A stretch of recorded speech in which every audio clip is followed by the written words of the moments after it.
I'm Stephen Hicks, and our guest today is Dr. CarrieAnnBiondiInterview, who's an associate professor of philosophy at Marymount Manhattan College. She received her PhD in philosophy from Bowling Green State University. She publishes and researches in a wide range of topics in the history of philosophy, and also, interestingly, in philosophy and popular culture.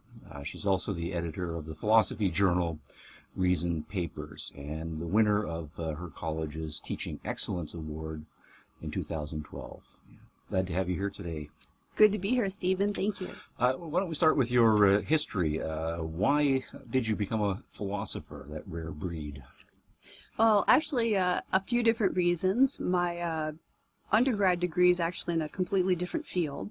I got a bachelor's and my first master's in American Studies. I was interested in American intellectual history primarily, but studied interdisciplinarily. And so my specializations were American history, literature, and political science. And so really focusing on the power of ideas in American history and key concepts like individualism, liberty, looking at how it manifested in social movements, political documents, aesthetics such as poetry and art, and what that revealed about the values that Americans stood for throughout its history and how that evolved over time. Now, when I went to graduate school at Bowling Green State University, initially for American Studies, I found that I started asking questions that they claimed were not asked in these various disciplines like political science or history, and that I should actually go and take a philosophy course. I did. I took an epistemology seminar, which was the hardest thing I ever studied in my entire life, at the graduate level, no less, and found that they actually took up the kind of questions that I was interested in answering. Because in other disciplines, what they would do is, say, study comparative theories of justice, various manifestations of injustice in societies, but they would never wrestle with questions like, what is justice? Those are the kind of questions I ultimately wanted to have answered, was what is true and what is good. And it was in philosophy where I found those answers. So I changed my major in graduate school and went on to pursue a PhD in philosophy. Also, around the same time, I had read Ayn Rand, and she had raved about Aristotle, and I wanted to learn more about him. So when I got into philosophy in graduate school, it was really her influence of highlighting the importance of understanding ideas. And since it was for me a natural meandering from intellectual history to philosophy over time. And I actually am primarily an Aristotle scholar. Half of my publications are on Aristotle. So that was, and she was the one who really motivated me to pursue that as my primary field in graduate school. That's quite a wide intellectual range, starting from American Studies, right, within which the concept of liberalism and liberty are fundamental, all the way to very abstract philosophical issues in epistemology, and then going way back to the Greeks, Aristotle especially. Do you think that there's a necessary connection between those two? I mean, you've said yes, but why do you think that all of these abstract philosophical issues are relevant to more applied practical issues about the kind of society we should have? Well, in order to make good choices every day of our lives, we need to make them out of carefully considered, principled decisions. And so one needs to have an understanding of ideas, and ideally a consistent system of ideas from which to make those choices. So as far as I'm concerned, philosophy is the most applied thing that one can pursue because it helps you live well and make good choices every single day of your life. So for me, the power of ideas makes all the difference in how well your life goes. And if life's not about living well, I don't know what it is. All right, we're going to turn to some of your publications. You mentioned your deep study of Aristotle. Of course, one of the big things in Aristotle is the concept of friendship, one of the culminating values in Nicomachean ethics. You wrote a piece called Friendship and Excellence, right, bringing out the best within us. So what was the theme of that piece? Well, it was actually a piece that I wrote that's about education. and really pedagogy. And the focus of it had to do with the teaching of literature in philosophy courses. And whenever I teach Introduction to Ethics, the first 2.5 months I'll spend going through primary texts, Aristotle, Kant, and Mill, so we read the 3 of the primary moral theories that have influenced the history of ethics. And then I read a novel at the end of the semester so that we can study the characters, their character development, and their choices in light of these moral theories. And that serves as sort of a bridge between seeing how philosophical ideas can be concretized and this reflecting on the students' choices in their own lives. So that particular article had to do with looking at something that matters to students very deeply. And for me, it's so important to meet students where they're at and what matters in their lives. And to them, they've made a big shift from high school to college. They're gaining a new set of friends, opportunities to really probe the nature of friendship, who should one friend, the evolving nature of friendships. Do you want to still retain them from the ones you knew in high school? And how to make those choices carefully. And that's going to show up in how well their lives go. And I think a lot of faculty really forget about that personal dimension of their students' being, and that this is a prominent issue for them. And to me, the ethics course is the perfect place to really theorize and concretize that particular topic. So this paper gave me the opportunity to talk about when I discuss character friendship with students, and I deliberately select novels where friendship is a major theme. And so this particular paper, I explored how I discuss both Jane Eyre and Harry Potter and the Sorcerer's Stone. Why Jane Eyre? Jane Eyre not only explores the nature of friendship, it also explores the nature of romantic love.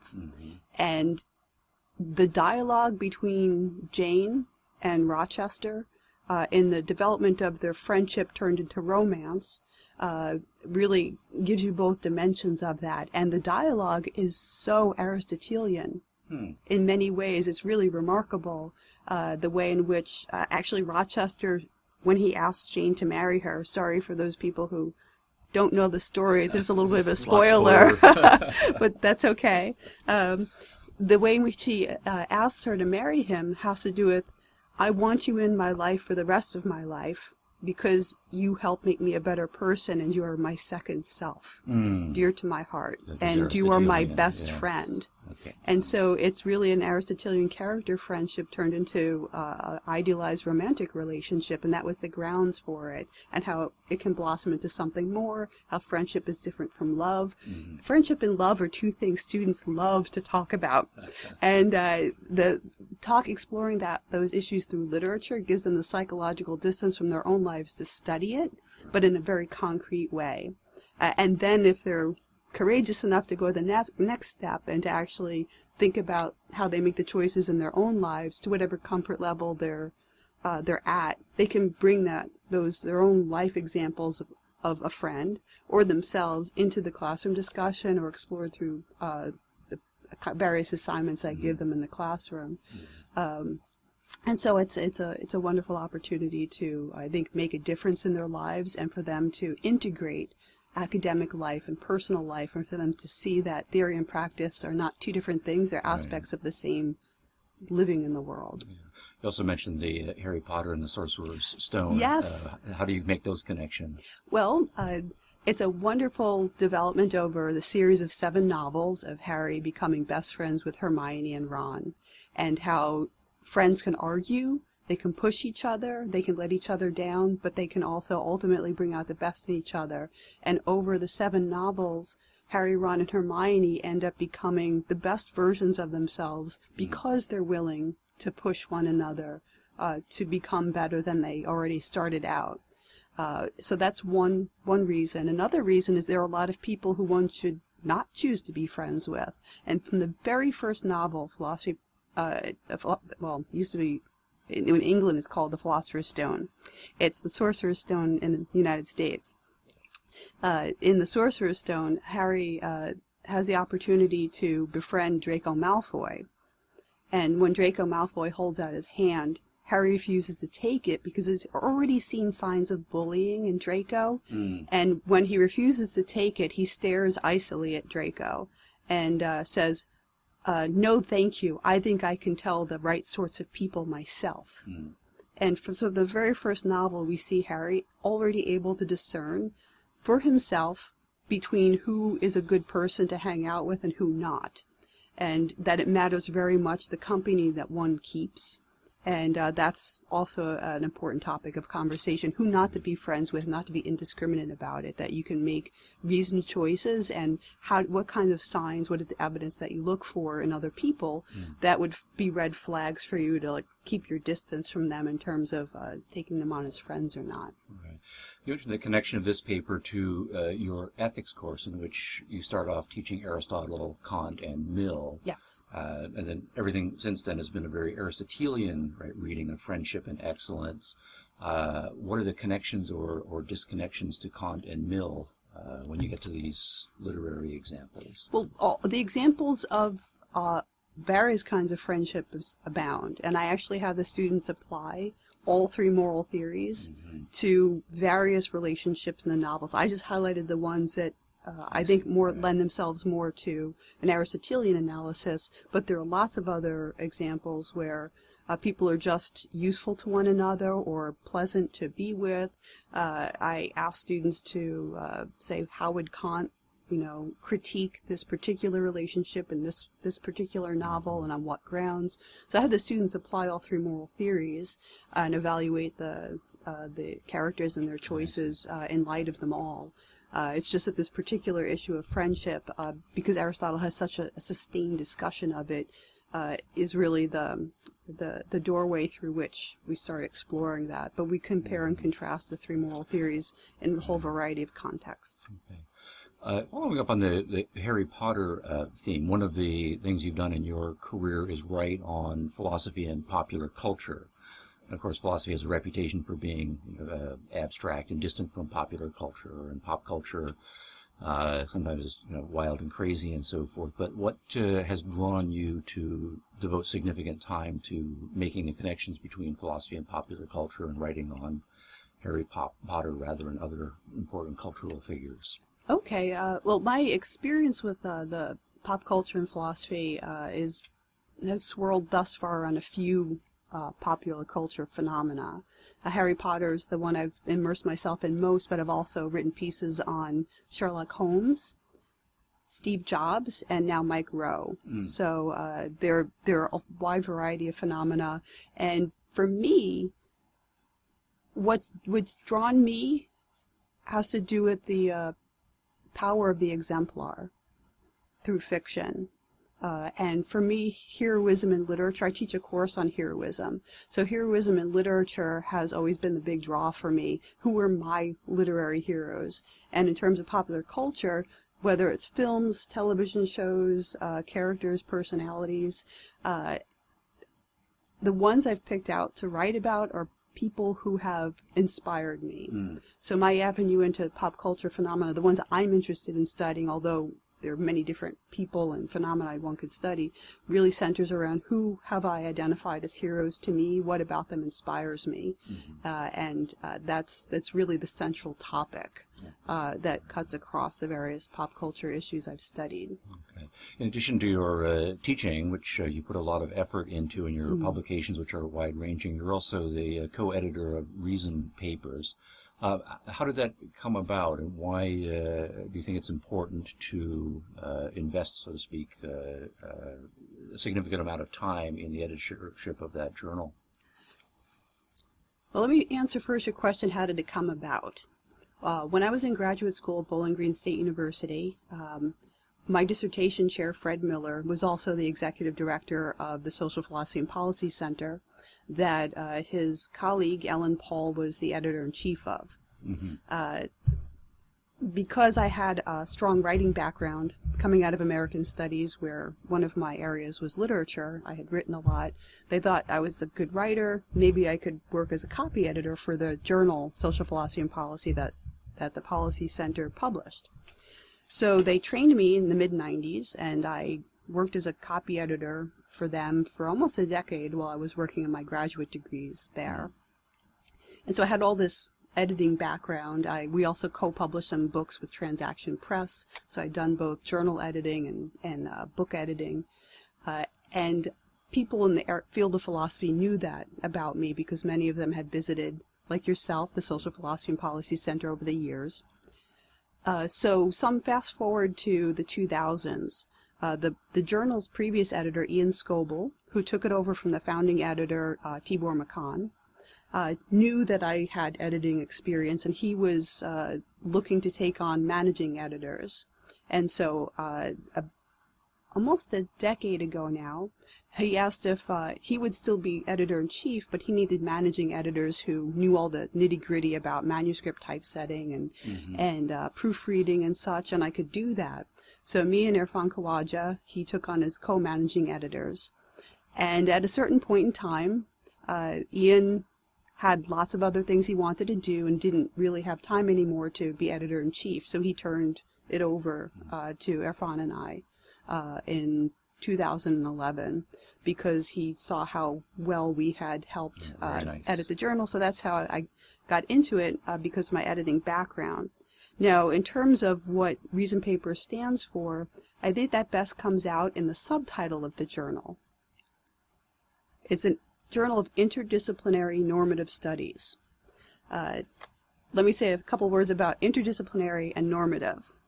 Interdisciplinary, my background's interdisciplinary. I've studied history, literature, political science, aesthetics, science, mathematics, philosophy.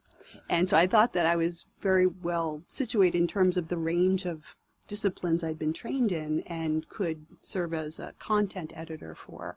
And that knowing how to integrate disciplines to not compartmentalize human knowledge and understanding is a very important thing to stand for, because so many journals in philosophy hyper-specialize, very few of them integrate and look at the whole person and take a theoretical system and apply it across a wide range of phenomena.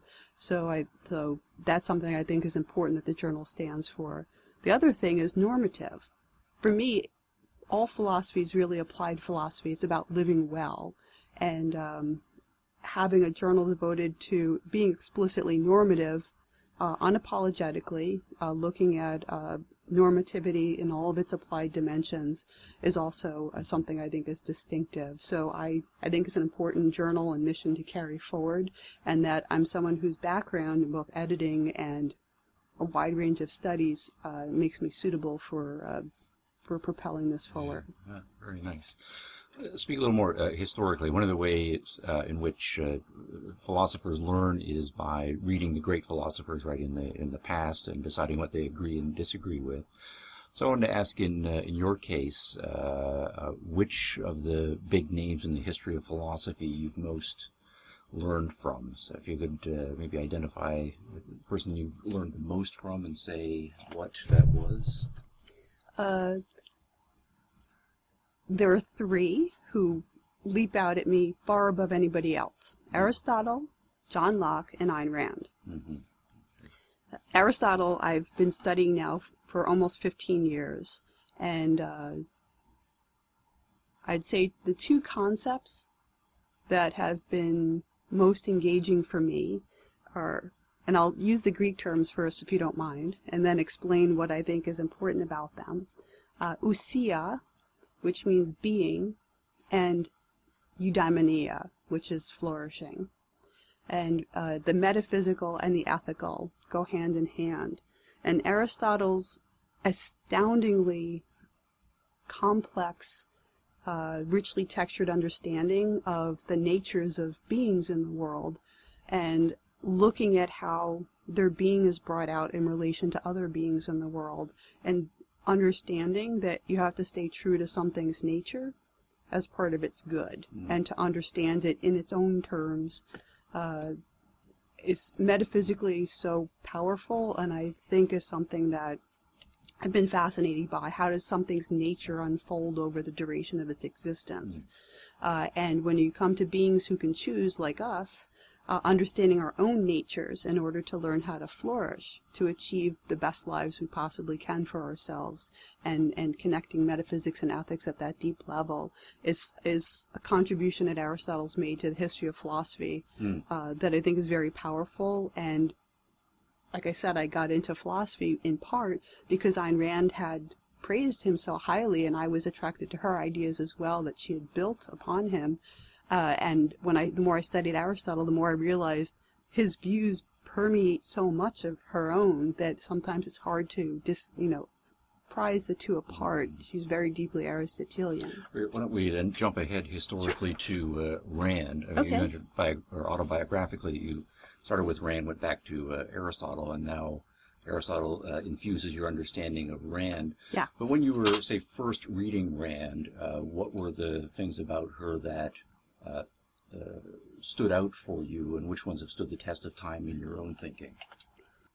I absolutely adored Howard Rourke in The Fountainhead, and the heroism that a person can embody and achieve in his own life, in every single person's life. In some sense, I saw Howard Rourke not only as this idealized heroic figure, but every person could strive to achieve that. It was such a powerful example to see of someone who's so principled and unafraid. And I want to say, well, I guess I do want to say, there's a kind of childlike wonder about the world that he has that I love, that innocence and purity of vision, engagement with and fascination with the world that I love. And when I find that in people in real life, I know that I've found someone who I could be friends with the rest of my life. So I found that his example to be very powerful. In terms of ideas, the one that really stood the test of time for me is the virtue of independence, which he embodies, and which I think is one of the most important ideas I have taken from her work, is learning how to think about the world and yourself for yourself, and not to be swayed by somebody else because you want to impress them. Not even Rand's ideas. To feel free enough and confident enough in your own mind to question her views as well. And so independence of mind and cultivating your own independent judgment about things, to me, is the most important lesson I learned from reading her, and has absolutely been the backbone of my pedagogy. I've been teaching for 21 years. And for me, having students learn how to think for themselves about anything is the most important thing I can convey, apart from any content I ever introduce them to, apart from anything else that they learn, to give them the mental equipment and the fortitude to stand by that. Nice. Okay, to back up then historically, you also mentioned John Locke as hugely influential. What initially stood out to you in Locke and has stood the test of time in your thinking? For me, the most important thing about Locke's views has been his consent theory of political obligation in the second treatise of government. My PhD dissertation was actually on defending an express consent theory of political obligation. And so Locke was a figure who I was very inspired by, because here's somebody who, look at 17th century British history. He's responding to people who are defending the divine right of kings. Is a monarchy, and he actually had to leave the country because his ideas were so literally revolutionary. I mean, it's right at the cusp of the Glorious Revolution in England, where people are starting to question what's the source of legitimate political authority? Where does that come from? What's the role of the individual in political and social life? Who's morally primary, the state or the individual? And John Locke, boldly writing about the importance of individuals, are the ones whose rational faculties, whose consent, whose wills need to be engaged for a political society to be legitimate. But it's not mere consent and anything goes in the bad sense of democracy. It's a rational consent, and there are limits to what people should consent to.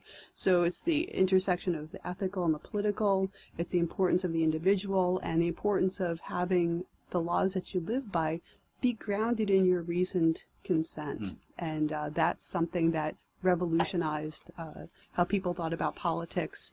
And, the later experiment that the American founders had taken, they were in part inspired by John Locke, as we can see in the Declaration of Independence.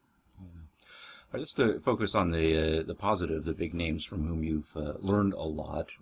On the negative side, is there a historical philosopher, one of the greats, with whom you find yourself, butting heads regularly, right, or whom you disagree the most, but nonetheless find yourself engaging with? Ooh, spoiled for choice. Let's see. Let's see. The two people leap out at me immediately. One is Plato, and one is Schopenhauer. I'd say of the two, Plato is one who I've taught much more frequently, partly because his dialogues are so darn engaging. To have a variety of perspectives embodied in dialogue form, students love dialogue form, and it's a nice avenue into a systematic view of thinking about the world through different dialogic voices. And that's a fun way to teach philosophy. I absolutely reject his metaphysics, that transcendental forms are the most real things in the world. It's diametrically opposed to Aristotle's view that particulars are what exist in the world that we experience. So I disagree with most, right from metaphysics on up. Schopenhauer, I teach in a course on the meaning of life, and he locates the meaning of life in the alleviation of suffering. So to have suffering be the moral primary for a worldview is also radically opposed to what I stand for, which has to do with the striving to achieve human flourishing and happiness as the norm. Okay, very good. I know you have a number of projects on the go right now, but if we look only at what you're working on philosophically, what would you say is the most difficult and important thing engaging your attention right now? Well, there's a book project I have in mind that I'm tentatively titling The Aristotelian Self, Choice, Value, and Integrity. So it really has to do with the metaphysics of the self and what it means to be an integrated being, metaphysically and ethically. So that, to me, is the most complex project I've taken on to date, and is very challenging. What do you take in that project to be the most challenging philosophical issue to wrestle with? The problem of acrasia. Yes. Which I just presented a paper on at the American Philosophical Association because I had been pressed by so many people whenever I articulated my view about, there's this project I want to work on the Aristotelian self and integrity, and almost to a person, they all said, well, what about acrasia? Right. When people claim to know the good and they do the opposite. They do what's bad. So that's not integrated, is it? And that actually happens, doesn't it? And I've had to think really hard, and I'm still wrestling with this problem, and I think I have the outlines of a solution to it on Aristotelian terms. But it is the most challenging criticism of my view when there seem to be perhaps many people who live lives that are really reflect a divided self. They claim to know that something is good, but yet they're choosing to act in a way that's contrary to that. How does that happen? What would be the steps taken to reform one's character, to become a more integrated being? Three kind of responses, right, to this issue. One is to say that the person has a cognitive deficit. They don't really understand, right? Or another is to say that they have a weakness of will. They do understand it, but don't have the follow-through. Or perhaps that there is some other, bodily impulse, right, that overrides, right, in some sense. So where are you looking to solve the problem? Okay. Of those three, I reject the second two as alternatives. I think that those are problematic for a number of really detailed reasons. I think there's most promise in the first view that there's a cognitive deficit. I actually think that when it comes to supposed acrasia, that people claim to know what's good, but I in fact think that they don't really. And that the source of them not really apprehending the good is twofold. One, that they're choosing not to look at the world squarely and really understand what is it that would be required to live well. So there's some kind of basic refusal to attend to the world. So that to me is one part that leads to the cognitive deficit. And the other part has to do with being committed to your own life. So why would somebody choose not to attend to the world when doing so could help you live in a magnificent existence? So I think part of the answer is epistemological and philosophical. Another part is psychological. Why is it that somebody would not want to embrace living the best life possible and to be committed to their own happiness in the world? So I think there's a complex way of addressing the issue that is going to take me a while to unfurl and work out in order to respond to this significant challenge. Okay. Of the likely criticisms of that view, which ones do you take to be the most pressing? I mean, one can say historically that there's a strong doctrine of original sin, right? And so that's why, right, people can know something's good, but they don't do it, right? Or perhaps a more contemporary evolutionary psychology response, right, that people are hardwired to have impulses that don't fit necessarily a rational, self-interested conception, right, of the world. So if you just step outside your own framework, where do you see the biggest challenges coming from? Well, stepping outside of my framework, which rejects both religion and determinism, I want to say in one sense is difficult because I don't believe that in the doctrine of original sin. And I also don't believe that we're prisoners of some evolutionary deterministic account. But that's not to deny that people are influenced by their embodiedness. I mean, we have to take seriously our embodiedness, but I think that there are arguments to be made that we are able to step back and reflect on the impulses that we might have, the tendencies that we've adapted from people we were raised by or influenced by, and to take pause and to think about, should I act on that? Is that belief true? I might feel this way, but what does that mean? So who cares about the story of how that feeling got there? Should I act on it? And that when you take those moments to pause, you're activating your ability to choose freely and to not be led by the nose in that regard, and to figure out what are the grounds by which I choose to reject or act on certain feelings or certain beliefs that I have. So it's not that I want to dismiss the challenges, but I do think that there are ways of handling both of them. And the religious one is I suppose, a bit more complicated. It depends on which audience you're engaging with, whether or not they're going to be open to discussing, why should anybody think that there's a deity that exists and that has a certain nature and that has created human beings in a certain way. But if they're even willing to engage in that story of discussing the pros and cons of theism, even take them on their own terms of, okay, so even if you were created in this way, I'm just going to swing on over to the evolutionary account and say, all right, so you have these desires. What are you going to do about it? Or do they have control over you, or can you step back and make choices about them? And so you're always going to bear the moral burden of being able to reflect on who you are and your nature and make choices in light of that. Ask you to survey the contemporary intellectual, cultural landscape. Probably a completely unfair, right, type of question, but thinking of your views in the context of contemporary culture, you're a strong advocate of a kind of an Aristotelian eudaimonism, from self-realization. People are individuals. They have a powerful rational capacity, right, that enables them to be self-responsible, right, in their lives.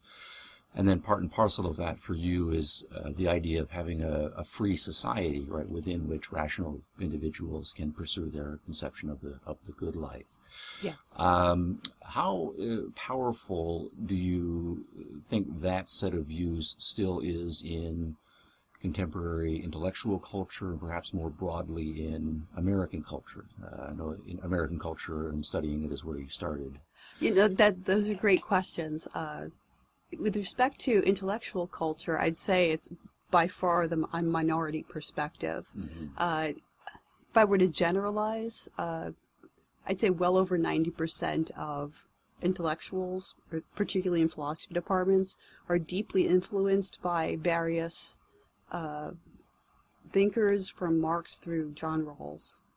And so they have more deterministic views about people. They have more socialized views about the material resources at hand and what should be done with them to achieve what are regarded as materially good ways to live. So I by far, the intellectual landscape is really welfare liberal. Mm-hmm. And so the views that I hold are in a small minority. And even among people who are more pro-liberty, most of them are libertarian broadly, and they have come from various moral perspectives. Many of them are not Aristotelian or objectivist. And so the view that I hold is even a minority among liberty defenders. Mm-hmm. You've mentioned you've been teaching for 20-some years now. Yes. Would you say there's been a shift at all over the course of that 20 years? In intellectual life or on the student side? Intellectual culture. I have found intellectual culture actually to get much more restrictive in terms of freedom of speech. I think that the colleges have become both more oppressive in terms of their monitoring of language, what is politically correct to say. I mean, the PC wars really started in the 80s when I was an undergrad, but they've actually gotten worse. And I think in the past few years, and became very heightened this last year when, with issues of policing and race came to the forefront, I've seen a sharp increase in the last maybe 4 or 5 years of student radicalism on campuses. When it comes to issues of race, when it comes to issues of student debt. So there are actual been lots of marches and protests, and perhaps part of this is because I'm in New York City, is where I teach, and the campuses there are often quite radicalized, more than in many other places in the country. But even having taught in New York City for almost 12 years now, I've noticed the shift in how quick students have become, and they're in conjunction with their faculties, because they're often incited by their faculties, to actually contact politicians, to organize rallies and protests, to try to get policies on campuses changed, to become much more restrictive in what is allowed to be taught, what people are allowed to talk about, what student groups are allowed to be formed, whether or not they're going to be ostracized for not having gone to march on the mayor's office to protest what happened with the Garner case. So there's been a lot more shaming from the left of people who won't join in on these more revolutionary tactics. Yeah. So academic and intellectual culture is a microcosm of the broader culture. Is it positively correlated with that broader culture's shifts, or do you think the broader American culture is still more self-responsibility, individualism, and in tune with your views? I think that there's been a broad tracking of the larger culture with intellectual culture, but that there's much more support in the larger American culture for liberty and self-reliance. And I'm heartened by the response of, actually this is part of my fascination with popular culture, I'm heartened by my response on the part of American people at large to very liberty-oriented popular culture phenomena. For example, I mean, arguably one of the more libertarian or liberty-friendly science fiction series that's been on television in the last 10, 15 years is Firefly. Massive fan base, wildly popular, and so many people have fought so hard to try to get it to come back on the air, and that's very heartening to me when I go to various pop culture conventions and see massive Firefly exhibits and all kinds of things being sold and people signing petitions and just generally showing their support because they identify with and are inspired by these freedom-loving characters who were very libertarian in many ways. And also the topic of the talk I'm giving today here at Rockford University on Mike Rowe, who, he's the guy who, was made popular by the show Dirty Jobs and Somebody's Got to Do It. And he has millions of fans who respond to his depiction of everyday heroes who love their lives, who are devoted to flourishing in the world, who are willing to be self-reliant and work hard, entrepreneurial, and people are responding to him in massive numbers. So to me, that shows a disconnection between intellectual life, where that's really downplayed and actually satirized as being pathetic. But I think that American culture broadly really embraces that old-fashioned American self-reliance and individualism, and if you want to do well in the world, take responsibility for your own life. So I think that there is hope because the American public generally still resonates with that sufficiently, and it's a matter of how to really reach out to that enthusiasm for old-fashioned American self-reliance values and individualism, and perhaps turning the tide of politics back a bit. Okay. Maybe a final question on that how-to issue. You're a philosopher, right, by training and profession, and if part of your mission is the critical importance of philosophy, both theoretical and applied, to people's lives individually, and creating the kind of culture that's hospitable to human flourishing, what do you see as the most important lever, right, or avenue or approach for doing so? Is it through teaching? Is it through publications? Is it through popular culture outreach? What do you think the most important practical steps to getting that philosophy out is? In a certain sense, I'd say all of that, but I also say it depends. And here I'm going to just recap a little bit from an essay I think that is overlooked by fans of Ayn Rand, but is incredibly important exactly for your question. Okay. It's a paper of hers she wrote that's called "What Can One Do?" And her basic answer is, well, basically get educated. Everybody has a mind. Every single person can choose to think about who they are, what's good, and to start to think about various issues that matter to them. But everyone has different interests and different levels of ability and different talents. And so there's no one answer apart from educate yourself and speak up and act in your everyday lives and the pursuits that matter to you in ways that show integrity with the answers that you reach when you educate yourself about the human good. For me, I never really thought of myself as a philosopher. I've been wanting to teach since I was 5 years old. And so for me, teaching is my route.